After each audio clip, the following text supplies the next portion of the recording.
皆様お久しぶりでございます。大名越巻でございます。前回の動画では留萌本線のうち深川から峠下までをレポートしました。この動画では峠下から先をレポートします。それでは後編スタートです。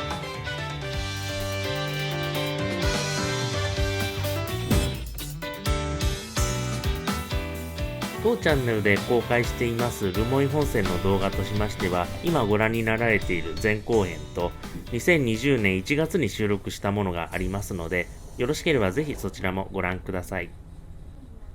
さて、こちらの峠下駅は留萌本線の中間の駅で唯一行き違いができる駅となっています。この千鳥配置のホームといいますか、構内踏切を挟んで前後にホームがあるっていうのはなかなか国鉄時代の趣があってとても味がある駅だなと思います。ただ周りに民家があるというわけではないので利用客はほとんど見込めないといった駅になっています。こうなってくると信号所的な要素が大きい駅なのかなと思います。次は幌中です。運賃は運賃表示器でお確かめください。2023年に予定されています留萌本線の一部区間の廃止が実行されますと、留萌本線は交換可能駅を持たない本線となります。そうしますと一編成が深川と石狩沼田の間を行ったり来たりということになるかと思います。運行ダイヤとしてはあまり面白みに欠けるダイヤとなってしまいそうです。また留萌本線の全長は 14.4 キロになってしまいますので、日本一短い本線ということになってしまいます。今最短の本線は日高本線になっているんですけれども、留萌本線が最短になってその後また日高本線が最短となりそうです。そんなこんな言っていますと、2006年に廃止された東幌糠駅を通過します。Google マップでこの辺りかなと目星をつけていますので、ひょっとしたら違うところかもしれませんが、ご了承ください。峠下駅を越えると留萌川を何度も渡ることになります。海老島駅と峠下駅の間にある分水嶺を越えましたので、石狩川水系から留萌川水系に変わります。この辺りの民家は結構まばらですし、この留萌本線自体が対留萌に特化した路線になっているのではないかと思われます。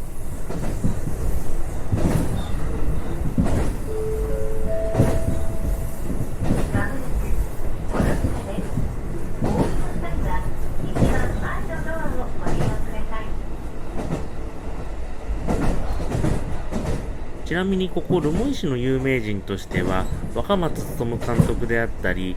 五十嵐亮太選手といった野球関連の人物が多く輩出されているようです。お二人ともヤクルトスワローズの監督であったり選手であったりしたんですけれども、ヤクルトと何か深いつながりがあるんですかね。まもなく幌糠駅に到着します。ここの駅の駅舎はかつて貨物列車の最後尾に連結されていた車掌車が転用されています。かつての北海道の旅のスタイルとしてこうした駅舎に潜り込んでという表現は正しくないかもしれませんが、宿泊して旅をするスタイルがあったようです。いわゆる駅ねということなんですけれども、当チャンネルではこういった旅のスタイルはセキュリティ上おすすめをしておりませんので申し伝えておきます。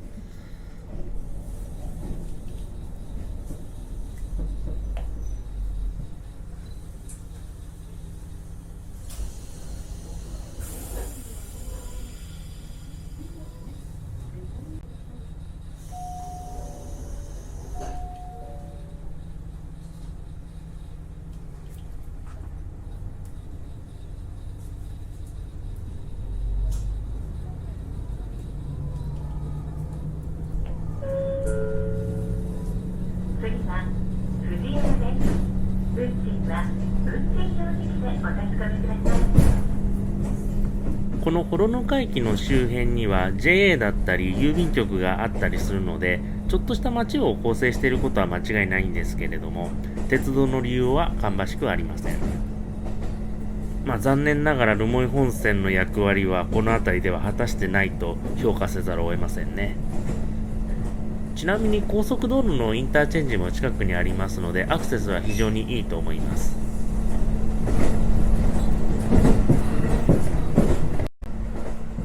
まもなくいたしますと、1990年に廃止された桜庭駅を通過します。こちらの駅も Google マップを参考にしておおよその位置を推定して記載をしております。ちょうどこの国道の下に位置していたようですね。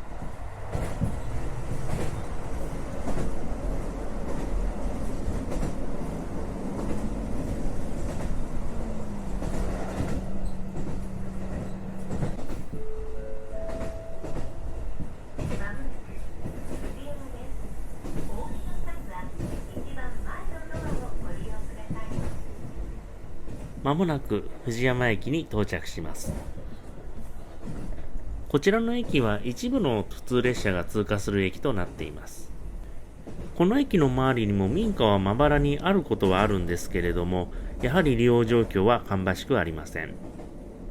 比べてしまうと先ほどの幌沼駅の方が街の規模としては大きいかなといった印象になります。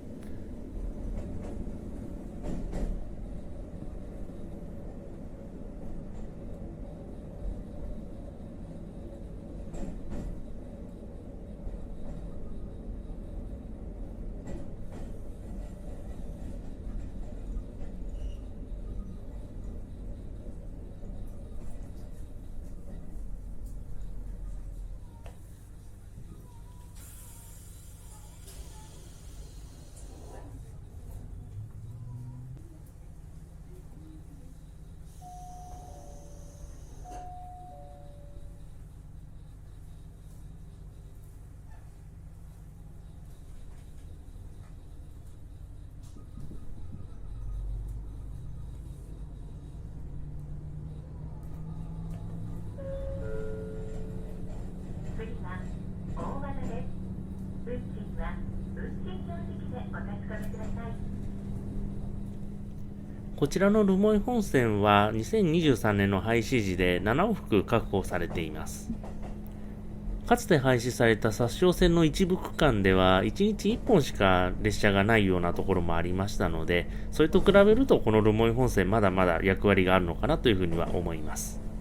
前編でもお話ししたかもしれませんが、 JR 北海道が示した赤線区はこれで全て廃止ということで結論が出ました。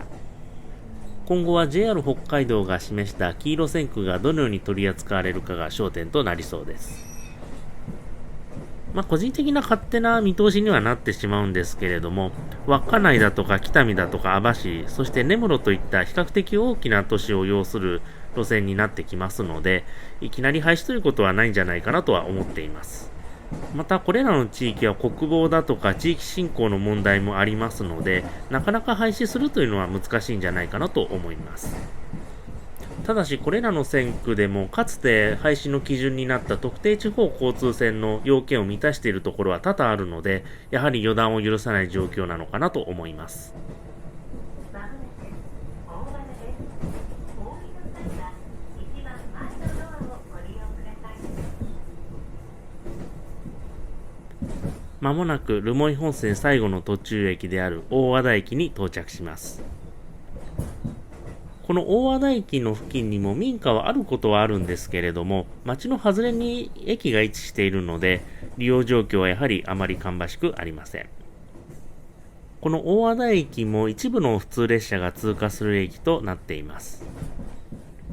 留萌本線に乗ってみて気づいたことなんですけれども、マップ駅だとか北秩父駅みたいな駅を除いて割とホームの長さが長いんですよね。なので廃止前に需要が高まった時には編成数を増やして対応するのかなと素人ながらには考えてしまいました。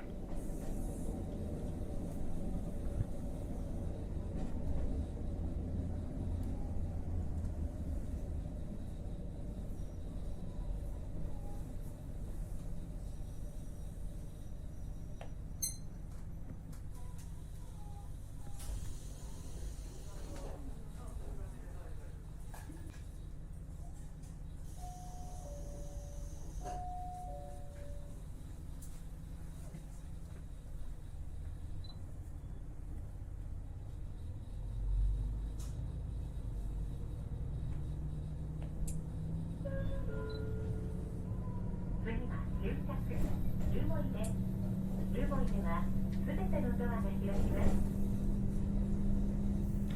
次の停車駅は終点留萌です。留萌駅は深川駅と同様に緑の窓口があるため有人駅として営業しています。正直利用状況を見てしまえば緑の窓口ではなくて券売機を置けば済んでしまうレベルなのかもしれないんですけれども、そのあたりきちんとサービスが行き届いています。やいのやいの言われる JR 北海道では確かにあるんですけれども、現場レベルではとても頑張っていると思います。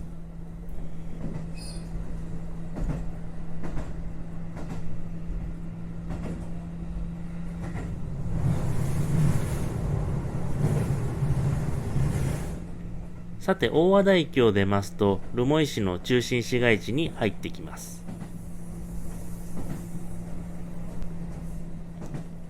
留萌市の中心をどこにするかっていうことで、いろいろ議論は分かれるとは思うんですけれども、少なくとも市役所と留萌駅の間がちょっと距離があるかなといった印象です。この辺りが留萌本線が窮地に立たされてしまったということの要因になっているのかもしれないですね。この付近が深川留萌自動車道の終点となっています。正直この高速道路の存在が留萌本線にとどめを刺してしまったんじゃないかと私は思うんですけれども、地域振興のためということであればやむを得ないのかなとも思います。ただ高速道路は税金で運営をして、この鉄道は企業が運営するっていうのはなんか不条理と言いますか、腑に落ちないところもあるのもまた事実であります。さて、終点の留萌駅からはかつては2つの路線が伸びていました。一つは日本海側を北上して、幌延駅、宗谷本線の駅ですね、こちらに接続する羽幌線が伸びていました。もう一つは留萌本線が増毛まで伸びていたんですね。この増毛というのが増える毛と書きます。そのため四国の淀線の萩という駅から増毛という駅までの乗車券が縁起物になった時代もありました。ちなみに片道23,000円以上かかりますので、そのお金があるんだったらアデランスとかアートネイチャーに行って育毛した方がいいんじゃないかなと思うんですけどね。皆さんどうでしょうか。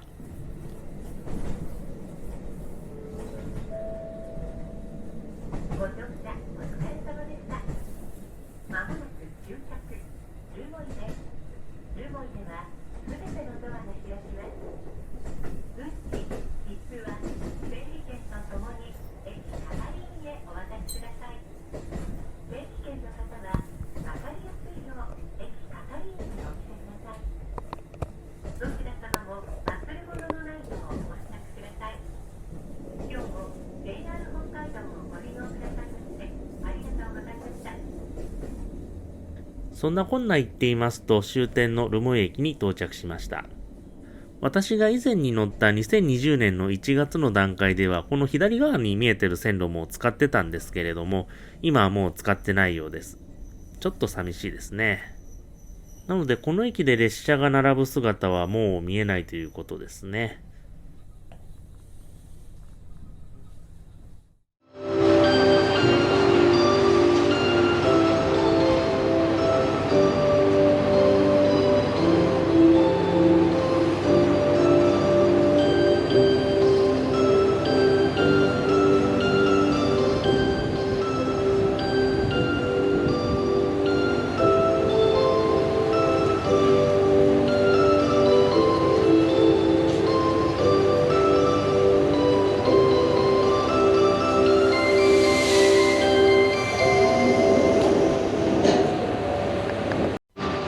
留萌駅に列車が到着していますと、こちらのメロディーが流れます。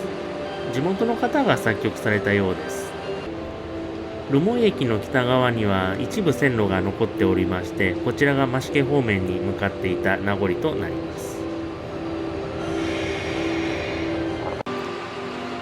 残念ながら廃止を迎えるにあたって、この留萌駅も規模を縮小しているように感じました。食事の心配なんですけれども、駅の中に立ち食いそば屋があります。ただし営業時間はちょっと短めですので注意していただければと思います。また駅前には食堂がちらほらありまして、徒歩でしばらく歩くと道の駅もありますので、比較的食べることに関しては恵まれている駅なのかなと思いました。こちらが先ほどの立ち食いそば屋ですね。列車に合わせて営業しているわけではなさそうです。こちらが留萌駅の前景です。なかなか北海道ってこういう渋い駅多いような気がします。こちらが先ほどお話しした道の駅です。休憩スペースもありますので、待ち時間に有効に利用していただければと思います。さて、また留萌本線に乗って深川に戻りましょう。留萌駅の発車シーンです。